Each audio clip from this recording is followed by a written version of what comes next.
السلام علیکم سامعین، 5 ربیع الاول کی تاریخ شروع ہو چکی ہے، 18 اگست ہے۔ خبر کا عنوان ہے بیف معاملے میں حاجی انیس صاحب کو ہائی کورٹ سے ضمانت مل گئی ہے۔ معاملہ مغربی اتر پردیش کے ضلع شاملی کے قصبہ کیرانہ کا ہے۔ خبر سنیے تفصیل سے۔ اس سے پہلے عرض ہے الحمدللہ ماشاءاللہ حاجی موصوف اپنے گھر پہنچ چکے ہیں۔ بیف معاملے میں جیل میں بند مغل گارڈن بینکٹ ہال کے مالک حاجی محمد انیس کیرانوی کو الہ آباد ہائی کورٹ سے راحت مل گئی ہے، ان کو ضمانت مل گئی ہے۔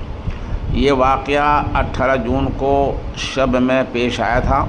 اس وقت گاؤں کھرگان کے پاس ممنوعہ مویشی کی باقیات کی دریافت کے بعد پولیس نے محلہ ریتے والے میں واقع مغل گارڈن بینکٹ ہال پر چھاپا مارا تھا، جہاں حال میں فرمان نامی نوجوان کی شادی کا استقبالیہ چل رہا تھا۔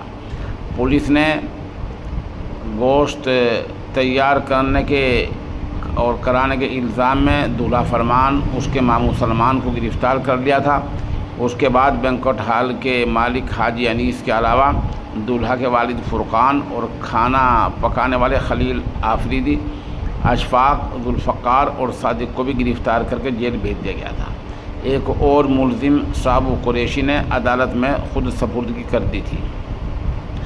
جولائی کے مہینے میں ذیلی عدالت نے فرقان، حاجی انیس، خلیل آفریدی، صادق، ذوالفقار اور اشفاق کی درخواست ضمانت مسترد کر دی تھی، جس کے بعد حاجی محمد انیس صاحب نے اپنے وکیل کے ذریعے ہائی کورٹ میں درخواست دائر کی۔ ہائی کورٹ کا دروازہ کھٹکھٹایا، انہیں ماشاءاللہ ہائی کورٹ سے ضمانت مل گئی ہے اور حاجی موصوف ماشاءاللہ اپنے گھر پہنچ چکے ہیں۔ سبھی سامعین سے مزید دعا کی درخواست ہے کہ اللہ تعالیٰ مزید پریشانیوں سے ان کی حفاظت فرمائے۔